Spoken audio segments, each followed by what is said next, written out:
Prends un moment pour te recentrer. Ta voix intérieure peut parfois être accablante, mais souviens-toi que tu n'es pas ces pensées critiques qui te pèsent.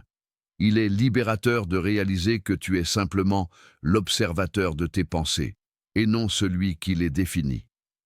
Accueille ces pensées sans jugement, car elles ne sont qu'une partie de l'esprit humain en action, tout comme le cœur bat sans que tu y penses.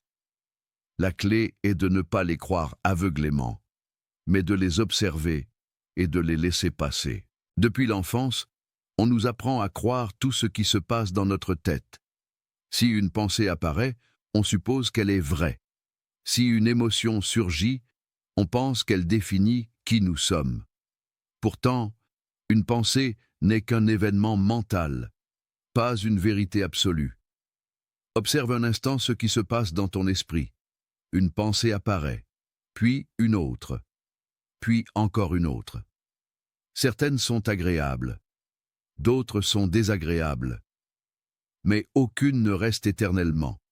Elles vont et viennent, comme des nuages dans le ciel. Le ciel, lui, ne disparaît pas. Et toi, tu es ce ciel. La voix intérieure critique se construit avec le temps. Elle est le résultat de nombreuses influences, l'éducation, la culture, les expériences passées, les échecs, les comparaisons, les attentes sociales. Petit à petit, cette voix s'installe et prend une place centrale. Elle croit vouloir t'aider, te protéger, t'éviter de souffrir à nouveau. Souvent, cette voix dit « Fais attention, ne fais pas d'erreur, ne te surestime pas, reste dans ce que tu connais. » En réalité, elle fonctionne à partir de la peur d'échouer, la peur d'être rejeté, la peur de ne pas être à la hauteur. Cette voix n'est pas ton ennemi, elle est maladroite. Elle cherche à te protéger, mais elle utilise des stratégies qui finissent par te faire souffrir. Comprendre cela change tout. Car si tu te bats contre ta voix intérieure, tu entres en guerre avec toi-même. Et cette guerre, personne ne la gagne. Apaiser l'esprit ne signifie pas faire taire les pensées. Cela signifie changer ta relation avec elles. Il y a une grande différence entre écouter une pensée et lui obéir, entre entendre une critique et la prendre pour une vérité, entre remarquer une peur et la laisser diriger ta vie. Quand une pensée négative surgit, tu peux apprendre à dire intérieurement « Voilà une pensée ». Rien de plus. Cette simple phrase crée de l'espace, et dans cet espace, quelque chose de nouveau devient possible. Tu commences à observer au lieu de réagir. Tu commences à accueillir au lieu de repousser. Tu commences à comprendre que ton esprit n'est pas un ennemi à vaincre, mais un compagnon à apprivoiser. Beaucoup de personnes pensent que la paix intérieure viendra quand les pensées négatives disparaîtront. Mais ce moment n'arrive jamais. Même les personnes les plus sereines ont des pensées difficiles. La différence, c'est qu'elles ne s'y accrochent plus. Elles savent que les pensées sont passagères. Elles savent qu'elles n'ont pas besoin de répondre à chaque pensée.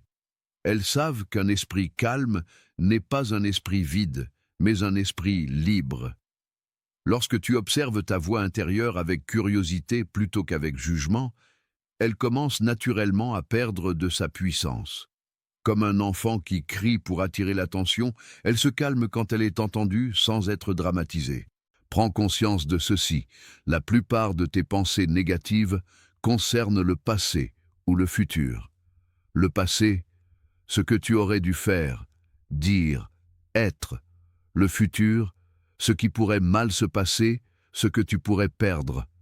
Mais la vie se passe maintenant. Dans l'instant présent, il y a souvent moins de problèmes que dans ton esprit. Il y a une respiration, il y a un corps vivant, il y a un moment à vivre. Et dans cet instant, la voix intérieure perd souvent de sa force.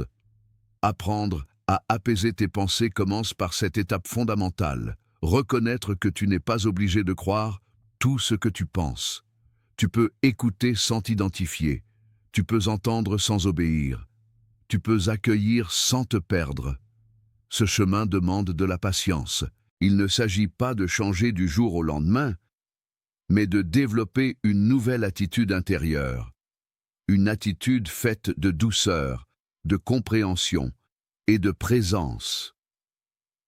Dans les prochains chapitres, tu apprendras comment observer ton esprit sans jugement, comment utiliser le corps pour calmer l'agitation mentale, comment transformer progressivement ta voix intérieure en une présence plus bienveillante. Mais tout commence ici. Avec cette prise de conscience simple mais puissante, tu n'es pas tes pensées. Tu es celui qui peut t'apprendre à vivre en paix avec elles.